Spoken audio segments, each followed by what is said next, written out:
de Januária, Minas Gerais, norte de Minas. Eu sou filho de lavradores João Ribeiro de Araújo e Maria Silva Araújo. Irmãos são 7 irmãos. 7 irmãos. José Ayrton, Maria de Fátima, Elizabeth, Rita, Elaine, Carla e eu, Elias. Minha mãe, hoje com 80 anos, né? E meu pai, eu só guardo algumas imagens, né, dele na memória, porque ele nos abandonou em Januária, ainda em Januária, Minas Gerais. Eu tinha 6 anos de idade. Nós viemos de Januária para Brasília em 1971. Foi um período de uma seca muito intensa no Vale do Jequitinhonha, né? E não poupou Januária, né, minha cidade, que fica próxima a Janaúba, São Francisco, né, aquele triângulo ali do norte de Minas, né, formado por essas 3 cidades.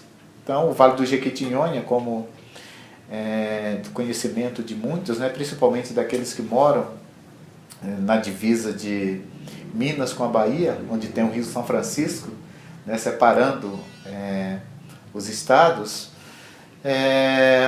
ali a seca ela é terrível, né? É uma seca cruel. E em 71 nós enfrentamos esse período muito extenso, né, de estiagem. E a única alternativa, né, e a última solução era deixar, né, Januária e buscar um recomeço em outra cidade. Então chegamos em Brasília em 1971, né, minha mãe e os filhos, né, que foram deixados, né, pelo nosso pai, que hoje eu não sei se ainda é vivo. Mas a minha mãe é viva, né, mora hoje no Guará 2, né, na 38 do Guará 2, e ela está com 80 anos.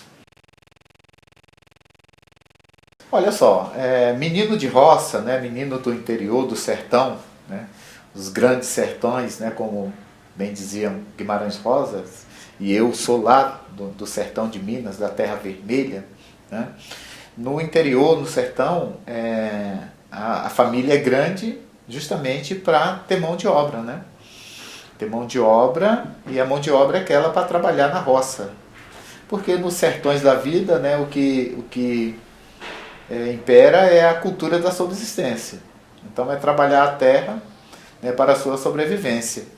Então eu comecei a trabalhar muito novo, eu comecei a trabalhar com 5 anos de idade, né?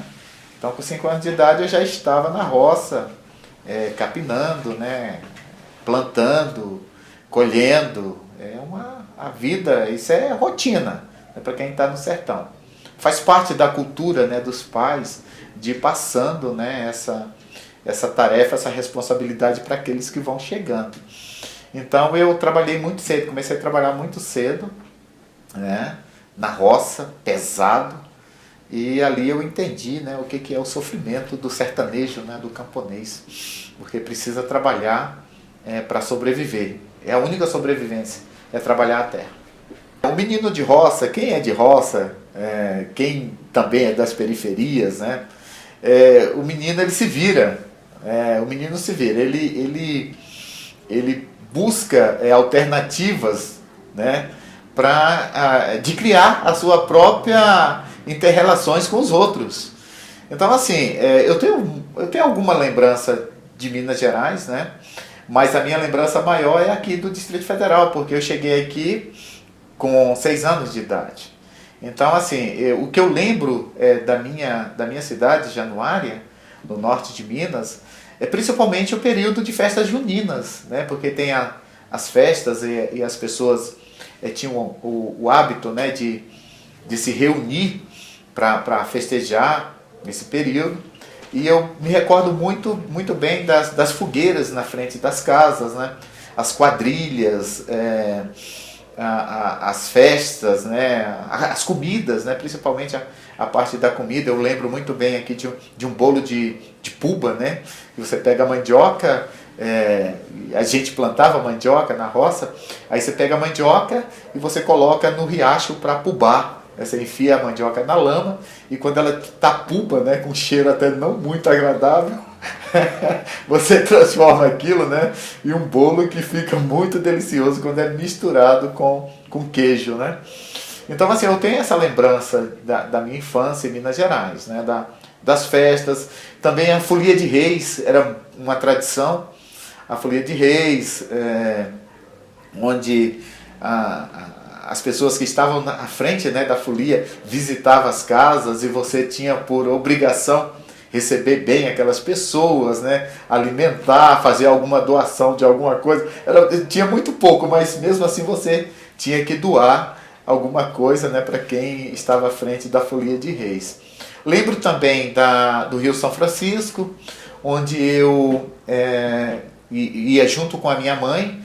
Minha mãe ia lavar roupa no Rio São Francisco, e na pedra, né, onde ali eu lembro muito bem as mulheres lavando roupa e cantando, né, geralmente elas tinham uma música, né, que elas embalavam durante a lavagem de roupa, e eu me recordo de ficar colhendo, quem é do sertão, do norte, sabe muito bem que na praia nasce aquelas melancias bravas, não é isso? Umas melancias pequenas, que amarga pra caramba, e é uma sensação muito estranha, porque uma vez eu comi uma melancia daquela, né, um alucinógeno, eu fiquei tonto, né, e minha mãe, me recordo, foi minha mãe me jogando dentro do Rio São Francisco para ver se eu voltava assim, mas era por causa do veneno da melancia pequenininha, chamada melancia brava, né? Então, cuidado, menino, não come a melancia brava.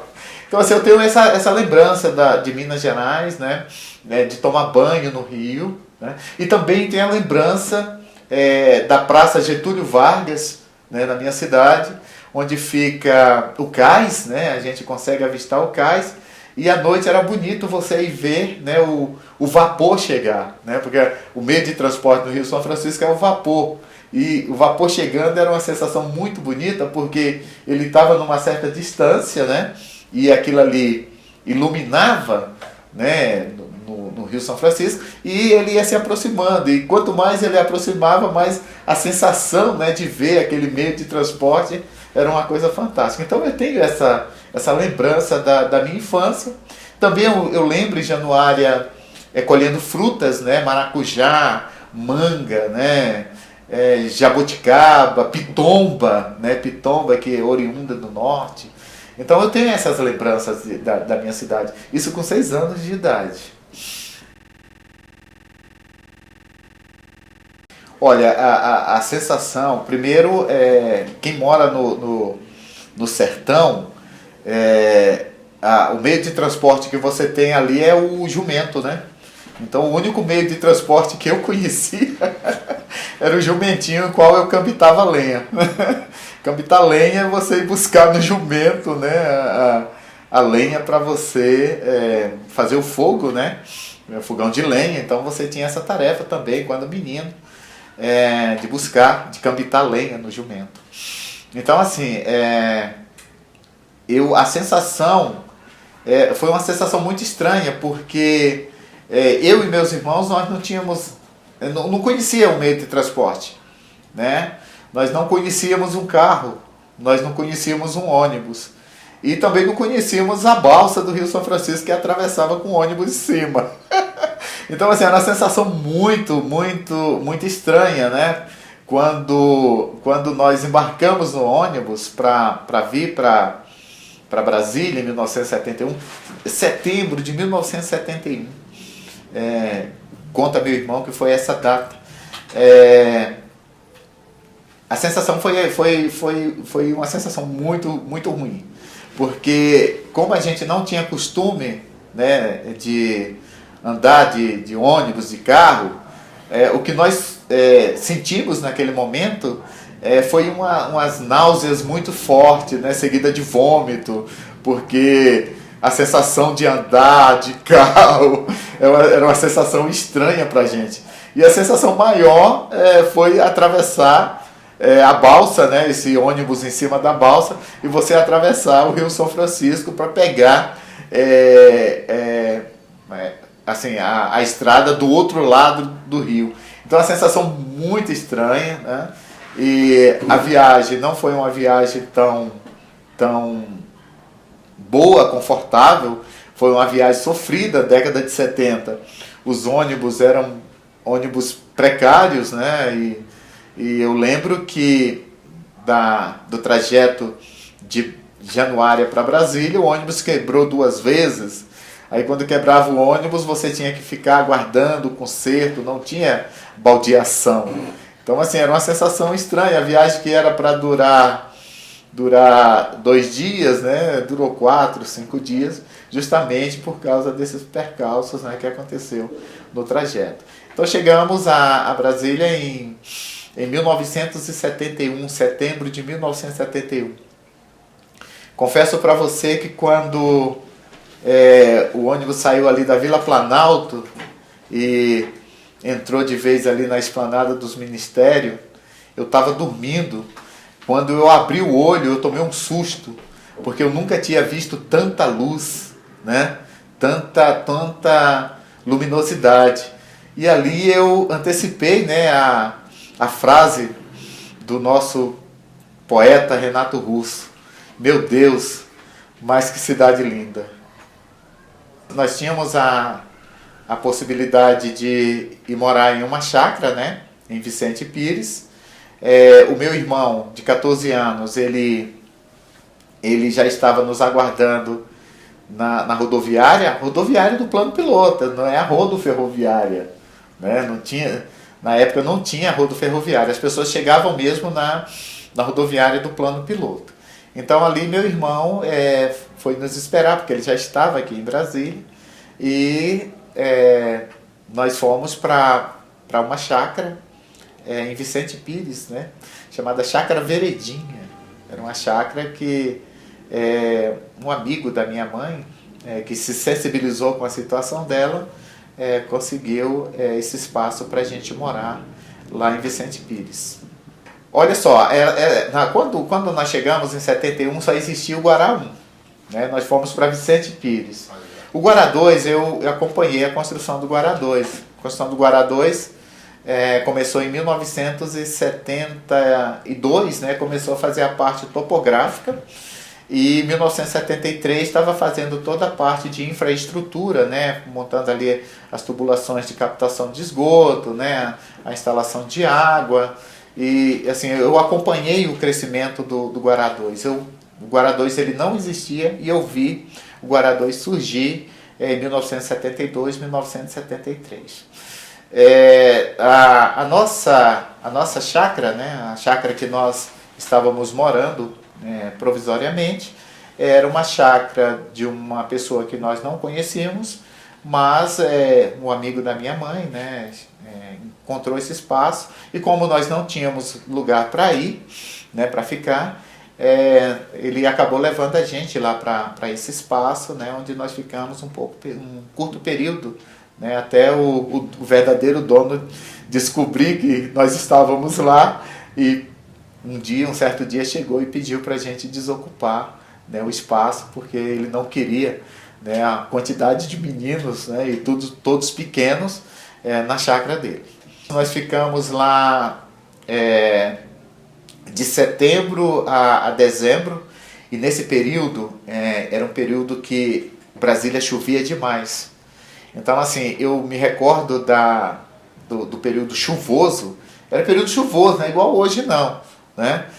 Chovia 3, 4 meses sem parar. Então, assim, você ficava, quando você via o sol, né, você até espantava, né, com tanta beleza, né, porque você chovia demais, né, e você via muita chuva. E diferente de hoje, né, que a gente fica aqui rezando, né, para São Pedro mandar água para a gente, mas da década de 70, década de 80 chovia muito.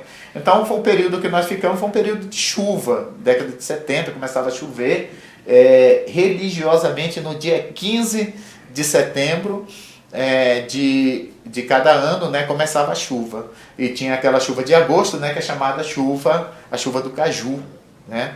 Então nós ficamos lá de setembro, no primeiro momento, até dezembro, né, de 71, para a virada de 72, quando o verdadeiro dono da chácara descobriu que tinha uma senhora lá com muito filho e ele não aceitou a nossa presença lá. De lá nós fomos para uma ocupação debaixo da rede de Furnas que fica entre o Guará 1 e o Guará 2. E lá, muito, assim, é um momento que não sai da minha memória, porque quando nós chegamos, os barracos que já estavam instalados, né, debaixo da rede de Furnas, eles ficavam separados, né, um distante do outro. Eu sei que nós construímos também um barraco, era um barraco de lata, né, feito com folhas de Flandres, né, que a gente encontrava aquelas latas de 18 litros de tinta e a gente abria, inclusive eu tomei um corte muito profundo abrindo aquelas latas, né, e a técnica era enrolar um pano, uma tira no dedo para estancar o sangue e colocar café. Onde que café estanca sangue, gente? Então, assim, nós vivemos um período lá nessa casa de lata, era um barraco de lata, que não tinha nada a ver com a casa de Januária, que a minha casa em Januária, a casa dos meus pais, era uma casa muito grande, com janelas, com salas, com quarto, né, com varanda, quintal muito extenso. Então, assim, eu ficava refletindo, poxa vida, mas a gente morava numa casa tão grande, agora nós estamos aqui no espaço de 4x4, 16 metros quadrados. Então era uma sensação muito estranha a gente viver, né, naquela situação debaixo de uma rede de Furnas. E eu me recordo muito bem, né, como passa, né, a carga elétrica, o barulho era ensurdecedor, né, devido à carga, né, da eletricidade. Então, assim, eu tinha muito medo, principalmente no período de chuva, né? Nós ficamos na ocupação de Furnas mais ou menos uns 2 anos nessa ocupação. Depois, curiosamente, nós voltamos para o mesmo lugar de onde nós saímos, né? De onde fomos expulsos. Porque o antigo dono, ele era corretor de imóveis, ele vivia mais em São Paulo. E uma pessoa comprou, né, essa chácara, e essa mesma pessoa que, solidária, né, no meio de todo esse tumulto, ainda tem as pessoas, né, de bom coração, que quer ajudar, né, que se sensibiliza, né, com a situação do outro. Essa mesma pessoa que nos levou comprou essa chácara por um preço bem irrisório, né, trocou, parece que num Fusquinha, né, 71, e devolveu algum valor e ficou com esse espaço lá, que era uma chácara até bacana, né, com muitas frutas, né, plantadas. E essa mesma pessoa foi lá e pediu a minha mãe para voltar, para tomar de conta. Aí a gente já voltou em outra situação. Nós íamos cuidar desse espaço porque nós já tínhamos a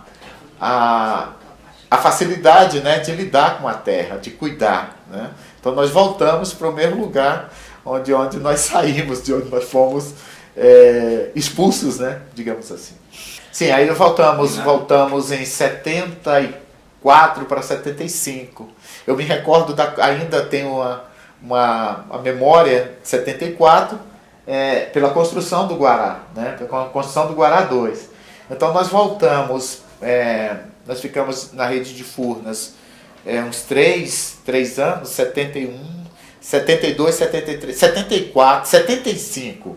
75 nós retornamos para a chácara e depois nós ficamos de 75 a 84 nesse espaço. Quando você tem uma família grande, o que a mãe quer é que você se vire, né? Que você vá buscar. Isso é cultura, né? Cultura das pessoas mais antigas. E assim, o que eu fazia era trabalhar. Eu não tinha essa coisa de escola. Eu só fui conhecer a escola com 12 anos. Ouvi falar de escola com 12 anos de idade. Né? Que, assim, trabalhando no quintal de uma senhora, né? Limpando ali, cuidando do jardim, ela me falou que existia uma coisa chamada escola, que eu desconhecia totalmente. E ela falou para mim que eu tinha que estudar, porque eu já tinha passado da idade, porque geralmente as crianças entravam com 7 anos de idade, eu já estava com 12 e não sabia ler, não sabia escrever, né? E assim, ela falou, olha, você precisa estudar, eu preciso conversar com a sua mãe, porque vocês estão fora da escola, isso não pode, né? Uma pessoa preocupada, né, com a formação do outro, isso é raro, né? Então, assim, aquela senhora foi sabe, um acontecimento maravilhoso, porque a partir dela eu comecei a falar, né? Eu chegava, perguntava para minha mãe, olha, Dona Maria falou sobre a escola, né? E minha mãe falava, meu filho, vocês não têm condições de estudar, né? Vocês têm condições de trabalhar, porque se você não trabalha, você não come, né? E assim, aí eu sei que essa senhora, ela chamou a minha mãe, né? Falou que era importante colocar os filhos na escola. Eu lembro que ela ajudou, né? Porque a gente não, quando meu pai foi embora, ele levou os registros, né? Todos os registros dos filhos, nós não tínhamos registro. Aí eu sei que ela fez toda uma movimentação para a gente tirar uma segunda via, que foi tirado no cartório do Núcleo Bandeirante, e assim, e com o registro tinha a possibilidade de você se matricular na rede pública. Então, assim, ela deu toda uma orientação para minha mãe, porque sem o registro a gente não tinha como estudar. Então, esse também foi um dos empecilhos, né? Primeiro, eu não conhecia a escola, minha mãe também não vem com essa orientação dos seus pais, e eu, através de uma pessoa, ouvi, né, com 12 anos de idade, pela primeira vez, a palavra escola, trabalhando, cuidando do quintal da casa dela, né, do jardim, né, da casa dela. É uma coisa incrível, né? Não sai da memória tão fácil esse contato com a escola. Porque eu ouvia muito as pessoas falarem o seguinte, olha, se você não estudar, você não tem futuro.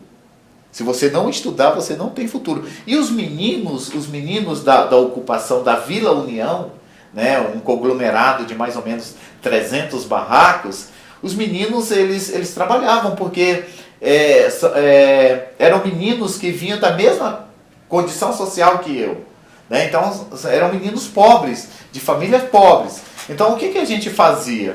A gente trabalhava, e eu trabalhei de tudo, eu fiz de tudo. Eu tinha habilidade para capinar, eu movimentava os meninos, né, pra gente, da minha idade, da minha faixa etária, para trabalhar na Feira do Guará, né? Na feira ficava abaixo da QE 17 do Guará 2, eu lembro dessa feira, era uma feira de lona, né? E quando chovia, né, era um lamaçal, e eu lembro que os feirantes jogavam capim, e aquele capim misturava com a lama, era uma confusão, e eu trabalhava ali com um carrinho, né, para fazer frete.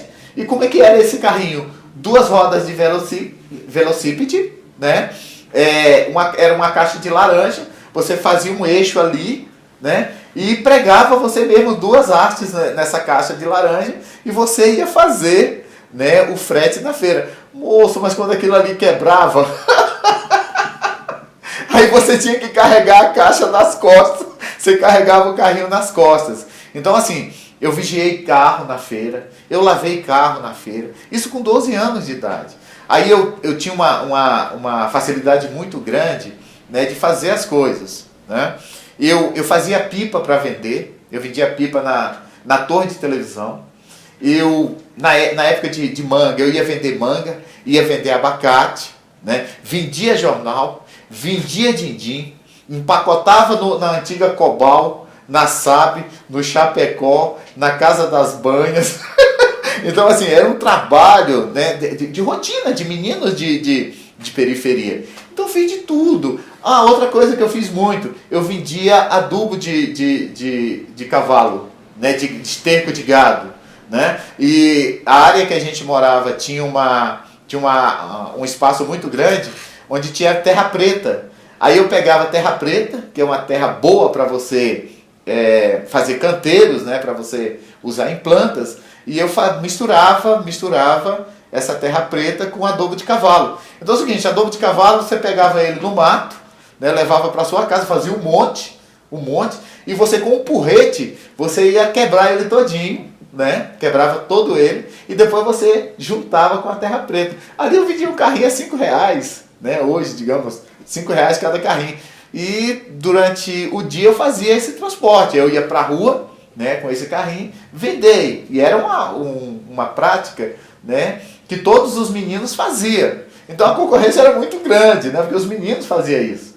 E eu sempre lançava alguma coisa nova. Essa de fazer o adubo, né, foi uma ideia minha. E depois eu socializava com os meninos. Olha, se você ir catar, né, o esterco do cavalo e juntar com a terra preta, né, a freguesa vai aceitar, né, vai aceitar melhor esse produto que a gente está vendendo. Então, assim, era muito bacana, sabe, essa parte do trabalho. A escola, o primeiro dia que eu cheguei na sala de aula, foi uma sensação muito estranha. Porque eu fui estudar no Centro de Ensino número 7 do Guará, já com 12 anos de idade. E assim, eu trabalhava o dia todo. Então eu tinha que reduzir o meu tempo de trabalho, e reduzindo o meu tempo de trabalho, com certeza eu ia reduzir o dinheiro que eu ganhava, né? Então quando eu cheguei na escola eu fiquei muito contrariado, eu não queria estudar, né? E também a questão mesmo da diferença social. Porque quem estudava no 107 eram os meninos já em 78, eram os meninos do Guará 2, porque o Guará 2 já estava bem avançado. E os meninos do Guará 2, né, das casas do Guará 2, era considerado classe média. Então estava você lá, né, com os meninos com mochila nas costas, né, o bamba da hora, né, todo uniformizado, e você lá com uma camisinha de botão, de fechar na frente, né, de sandália, né, com uma bermudinha toda costurada, e aquilo ali era uma sensação horrível para você, porque você olhava ali e falava assim, poxa, alguma coisa está errada, né? E um momento muito, muito difícil para a gente, porque na década de 70, essa coisa da política do lanche era uma coisa que não era muito certa, né? Então os professores falavam o seguinte, olha, você precisa trazer lanche de casa. Como é que você vai levar lanche de casa se você não tinha nem nada para comer na tua casa às vezes? Então você via do lado, o menino tirava ali o seu suco, né, o seu pedaço de bolo, a sua fruta, a sua banana, e você ali, ó, olhando, né, aquilo ali, falava, poxa vida, tem alguma coisa errada. E aqueles meninos eram orientados a não dar nenhum pedaço para ninguém, porque eu não via essa solidariedade por parte deles, né? Talvez a orientação dos pais, ó, não dá nada para ninguém, principalmente para os meninos pobres lá da Vila União. Então a sensação era muito ruim, né? Eu não conseguia acompanhar o desenvolvimento da aprendizagem, justamente por causa dessa questão da deficiência alimentar, né? E também a vergonha de estar ali com uma idade avançada, sem a estrutura mínima, né? Eu lembro que o nosso material era levado dentro de um saquinho de plástico, né? Dentro de um saquinho de plástico, e os meninos com as mochilas, né? Os tênis, era muito, muito cruel, muito cruel. Eu fiquei de 12 aos 16 anos fora da escola, trabalhando. E trabalhava pesado, né? Todo trabalho, para quem não tem instrução, são trabalhos pesados. Então eu trabalhei de tudo. Eu descarregava cimento, né, mesmo não tinha um porte físico avantajado, né, eu era muito magro, mas eu tinha muita força, então eu descarregava cimento nos depósitos, né, eu fazia frete junto com meu irmão, que ele tinha uma carroça, e eu ia trabalhar com ele, tirar entulho, né. Trabalhei numa empresa de construção de lajes pré-moldadas, né? E assim, tudo trabalho pesado. Eu trabalhei em frutaria, também descarregando como taifeiro, descarregando caixas, fazia entrega também em bicicleta, nas famosas bicicletas cargueiras, né?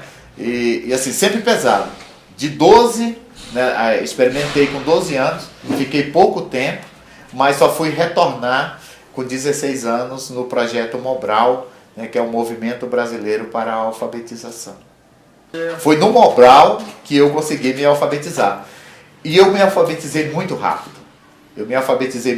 Voltei com 16 anos, né, mas me alfabetizei muito rápido porque eu comecei a fazer umas reflexões é quanto ao tipo de trabalho que eu exercia, né?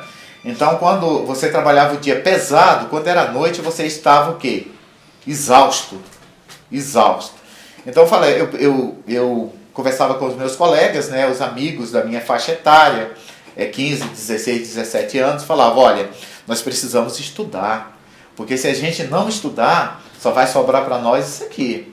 Descarregar caminhão de verdura, né, fazer entrega, né, limpar o comércio, nós não vamos ter outras opções a não ser essa.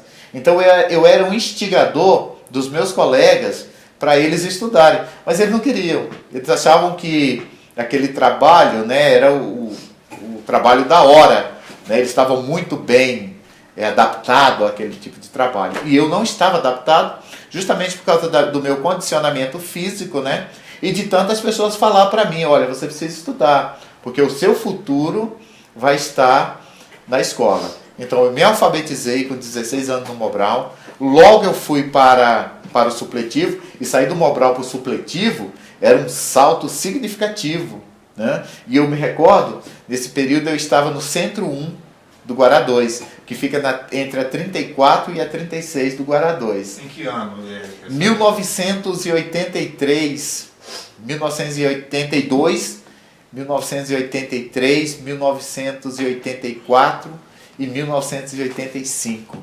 Eu estive nessa escola. Centro de Ensino número 1 da 36, ficava entre a 36 e a 34 do Guará 2. Foi lá que eu dei uma avançada, né, no conhecimento, me alfabetizei bem, né, aprendi as 4 operações, aprendi a ler e lia bem, escrever também, escrevia bem, e interpretar eu já fazia isso com muita naturalidade, porque eu conseguia enxergar as injustiças, né, que cercavam as pessoas que viviam na periferia, né, da Vila União, abaixo da 28 do Guará 2.